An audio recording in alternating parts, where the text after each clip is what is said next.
गांव का दृश्य। सुबह।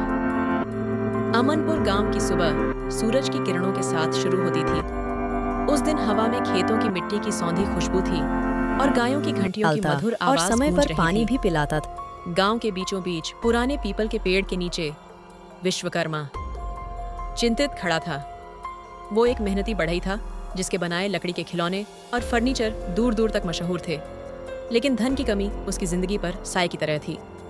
उसकी बेटी नास्केन प्रज्ञा अब जवान हो चुकी थी और उसकी शादी की चिंता नान विश्वकर्मा के दिल पर भारी थी। विश्वकर्मा स्वयं से बोलते हुए, हाय, ये जिंदगी भी ना। मैं दिन रात मेहनत करता हूँ, लकड़ी को तराशता हूँ, लेकिन फिर भी मैं 2 वक्त की रोटी नहीं जुटा पाता। और फिर प्रज्ञा की शादी का खर्च भी कहाँ से लाऊंगा मैं? ये छोटा सा घर, ये पुरानी दुकान, सब कुछ तो जैसे नाम का है बस। क्या करूं भगवान, कोई तो रास्ता दिखाओ। तेजस नाम का युवक दौड़ता हुआ आता है। विश्वकर्मा चाचा, आपने सुना क्या? हमारे गांव में एक बड़ा सौदागर आया है। धनराज कहते हैं वो कोई बहुत बड़ा व्यापार शुरू करने वाला है। गांव के लोगों को काम देने की बात कर रहा है। यह सुनकर मेरा मन उछल रहा है। आपको भी तो कुछ करना चाहिए चाचा। आपके जैसे हुनरमंद इंसान को तो वह जरूर पसंद करेंगे। अरे तेजस, तू तो हर बार कोई नई खबर लेकर आता ही है। यह सौदागर मेरे जैसे गरीब बढ़ई का क्या भला करेगा? मेरे पास तो बस मेरे हाथों का हुनर है, और वो भी क्या, कोई इतना बड़ा खजाना है कि कोई अमीर सौदागर उसे देखकर रुक जाएगा। फिर मेरी प्रज्ञा की शादी का खर्च भी तो जुटाना है। अरे चाचा, आप यह क्या कह रहे हैं? आपके बनाए खिलौने तो शहरों में बिकते हैं। लोग कहते हैं कि आपके हाथों में जादू है। वो लकड़ी का घोड़ा, वो नक्काशीदार कुर्सियां, कौन नहीं खरीदना चाहेगा? बस आप उस सौदागर से एक बार मिल लीजिए। मैं कहता हूँ यह मौका आपके लिए किस्मत का दरवाजा खोल सकता है। प्रज्ञा की शादी का खर्च भी निकल जाएगा और शायद आपका नाम भी दूर दूर तक फैल जाए। ठीक है तेजस, तू इतना जोश दिखा ही रहा है तो मैं मान लेता हूँ। आज शाम को मैं उस सौदागर से मिलने जाऊंगा, लेकिन मेरे पास तो देने के लिए कुछ खास है नहीं, सिवाय मेरे बनाए कुछ खिलौनों और फर्नीचर के नमूने के अलावा। क्या वो इन्हें पसंद करेगा भी? चाचा, आपका हुनर ही आपका सबसे बड़ा खजाना है। बस उसे उस सौदागर के सामने ले जाइए। मैं कहता हूँ ना, वो देखते ही आपका दीवाना हो जाएगा।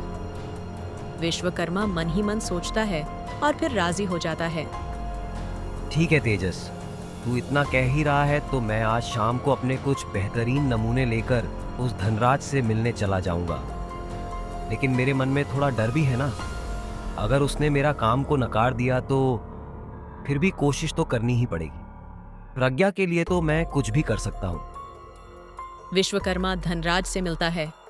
धनराज एक मोटा ताजा भारी आवाज वाला आदमी है। हाँ, तुम कौन हो? इस वक्त मुझसे मिलने का क्या काम है? मैं व्यस्त आदमी हूँ, जल्दी बोलो। साहब, मेरा नाम विश्वकर्मा है। मैं इस गांव का एक साधारण सा बढ़ई हूँ। सुना है कि आप कोई बड़ा व्यापार शुरू करने के लिए आए हैं। मैंने सोचा शायद मेरे हुनर से आपको कुछ फायदा हो सकता है। ये देखिए, मैंने अपने हाथों से बनाए कुछ खिलौने और फर्नीचर के नमूने। अगर आप इन्हें देख लें तो शायद आपको पसंद आए। धनराज नमूनों को देखकर प्रभावित होता है। अरे वाह विश्वकर्मा, यह तो कमाल का काम है। इस तरह की बारीकी और कारीगरी मैंने शहरों में भी कम देखी है। तुम्हारा हुनर तो वाकई में काबिले तारीफ है। मैं एक बड़ा व्यापार शुरू करने जा रहा हूँ जिसमें लकड़ी के सामान की बहुत जरूरत होगी। अगर तुम मेरे साथ काम करने के लिए तैयार हो तो मैं तुम्हें अच्छी कीमत दूंगा। क्या कहते हो? साहब, ये तो मेरे लिए बहुत बड़ा मौका है। मैं पूरी मेहनत और लगन से आपके लिए काम करूंगा। बस मेरी एक बेटी है प्रज्ञा, उसकी शादी का खर्च जुटाना है। अगर आपकी कृपा रही तो शायद मैं उसका भविष्य संवार सकूंगा। मैं दिन रात मेहनत करूंगा, बस आप यह मौका दे दीजिए। धनराज झूठा वादा करते हुए, बिल्कुल बिल्कुल, चिंता मत करो, मैं तुम्हारी मदद करूंगा। विश्वकर्मा अपनी पत्नी लक्ष्मी और बेटी प्रज्ञा को खुशखबरी सुनाता है। पिताजी, यह तो बहुत अच्छी खबर है। अगर आपका काम उस सौदागर को पसंद आया तो शायद हमारी जिंदगी बदल जाए। मैं तो कहती हूँ आप दिन रात मेहनत कीजिए। आपके हाथों में तो जादू है। वह सौदागर आपके काम को देखकर दंग रह जाएगा। विश्वकर्मा, मुझे यह धनराज कुछ ठीक नहीं लगता। मैंने गांव में सुना है कि वो बहुत चालाक और धूर्त आदमी है। कहीं वो तुम्हारे साथ कोई धोखा ना कर दे। तुमने उससे कोई लिखा पढ़ी तो की नहीं? उसका वादा सुनकर इतना खुश मत हो। अरे लक्ष्मी, तू हमेशा चिंता में डूबी रहती है। मुझे उस सौदागर पर पूरा भरोसा है। उसने मेरे काम की तारीफ की है और वादा किया है कि वो अनप्रज्ञा मम्मोन की शादी में मदद करेगा। अगर उसने ऐसा कहा है तो वो जरूर पूरा करेगा। तू फिक्र मत कर, सब ठीक हो जाएगा। पिताजी बिल्कुल सही कह रहे हैं। कुछ समय बीत जाता है।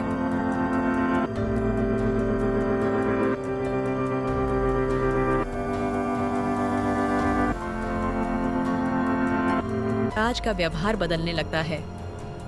साहब, आपने तो कहा था कि मुझे मेरे काम की अच्छी मजदूरी मिलेगी, लेकिन पिछले 2 महीने से आपने पूरा पैसा नहीं दिया।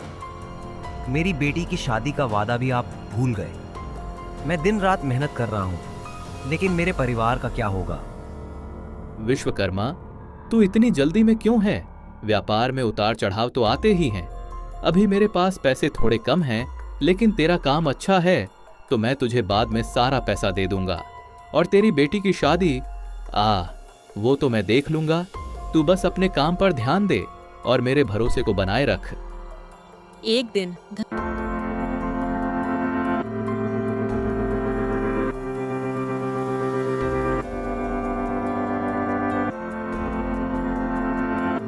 धनराज प्रज्ञा से बदतमीजी करता है। प्रज्ञा गुस्से में घर आती है और सब बताती है। मैंने तुझे पहले ही कहा था, विश्वकर्मा को यह धनराज ठीक आदमी नहीं है। अब देख, उसकी हिम्मत कैसी हुई हमारी बेटी से ऐसी बातें करने की। ये तो सरासर बदतमीजी है। तुझे कुछ करना होगा, नहीं तो ये सौदागर और आगे बढ़ जाएगा। मैं अभी उस सौदागर से बात करता हूँ। वो भूल गया है कि मैं एक पिता हूँ, कोई उसका गुलाम नहीं हूँ। मेरी बेटी की इज्जत मेरे लिए सबसे बड़ी है। मैं उसे सबक सिखाऊंगा। मुखिया, वो मेरे सामने कुछ नहीं कर सकता। तू मेरा काम करता रहा, नहीं तो मैं तेरा सारा हिसाब बिगाड़ दूंगा। तेरा वो छोटा सा घर और दुकान सब मेरे कब्जे में आ जाएगा। फिर तू और तेरा परिवार सड़क पर होंगे। सोच ले विश्वकर्मा। प्रज्ञा मुखिया जगत सिंह के पास जाती है और सारी कहानी बताती है। पंचायत बुलती है। धनराज, तूने विश्वकर्मा की मेहनत का पैसा रोका, उसकी बेटी से बदतमीजी की और अब उसे धमकी दे रहा है। ये गांव तेरा गुलाम नहीं है। सच बता, तूने विश्वकर्मा को कितना पैसा देना बाकी है और ये बदतमीजी की हिम्मत तुझसे कैसे हुई? मुखिया जी, ये गलत फहमी है। मैंने तो बस थोड़ा सा मजाक ही किया था प्रज्ञा से, और पैसा वह तो मैं जल्दी दे दूंगा। व्यापार में थोड़ा समय लगता है ना। मैं कोई धोखेबाज नहीं हूं। आप लोग मुझे गलत समझ रहे हैं। जल्दी? 2 महीने से तुम मुझे लटका रहे हो साहब। मेरे बनाए सामान से तुमने हजारों की कमाई की है, लेकिन मुझे एक पाई भी पूरी नहीं दी। और मेरी बेटी से मजाक?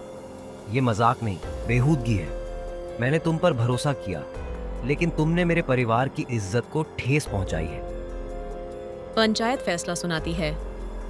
धनराज, तुझे 7 दिनों के अंदर विश्वकर्मा का सारा बकाया पैसा देना होगा।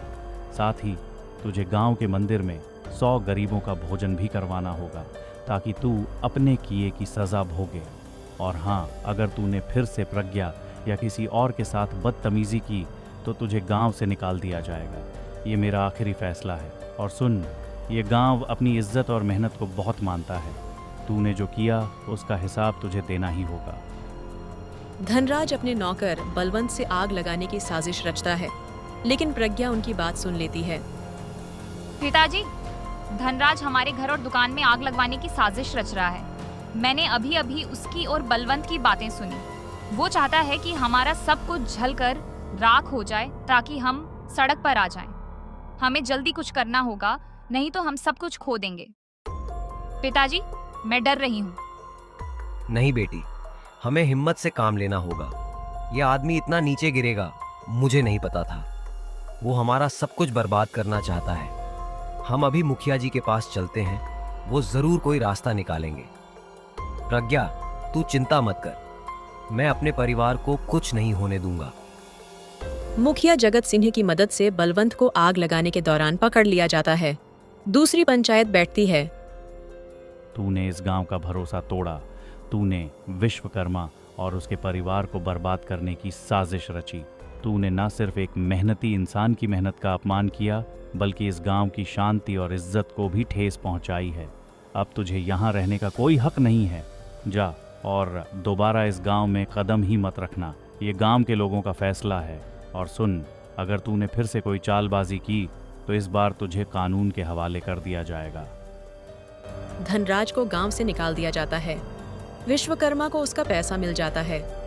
तेजस प्रज्ञा से शादी का प्रस्ताव रखता है। चाचा, अगर आपको और प्रज्ञा को कोई आपत्ति ना हो तो मैं एक बात कहना चाहता हूँ। मैं प्रज्ञा को बहुत पसंद करता हूँ। उसकी हिम्मत, उसकी समझदारी और उसका अपने परिवार के प्रति प्यार, यह सब मुझे बहुत अच्छा लगता है। मैं उससे विवाह करना चाहता हूँ। मैं वादा करता हूँ कि उसे मैं हमेशा खुश रखूंगा और आपके परिवार का भी ख्याल रखूंगा। चाचा, मैं जानता हूँ कि मैं कोई बहुत बड़ा आदमी तो नहीं हूँ, लेकिन मेरी मेहनत और मेरी नीयत सच्ची है।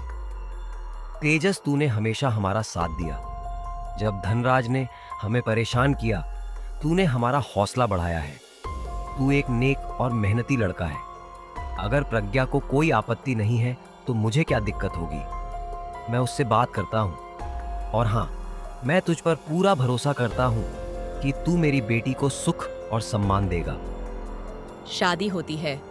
अंतिम दृश्य में विश्वकर्मा, तेजस और मुखिया जगत सिंह पीपल के पेड़ के नीचे बैठे हैं। विश्वकर्मा, मैंने तुझसे कहा था ना कि तेरा हुनर तेरा सबसे बड़ा खजाना है। देख, आज तूने ना सिर्फ अपनी बेटी का भविष्य संवारा, बल्कि पूरे गांव को एक नीच इंसान से भी बचाया। तेरा हुनर और तेरी हिम्मत ने सबको दिखा दिया कि सच्चाई हमेशा जीतती है। और तेजस, तुझे भी बधाई हो। तूने ना सिर्फ प्रज्ञा का दिल जीता, बल्कि इस गांव का सम्मान भी बढ़ाया।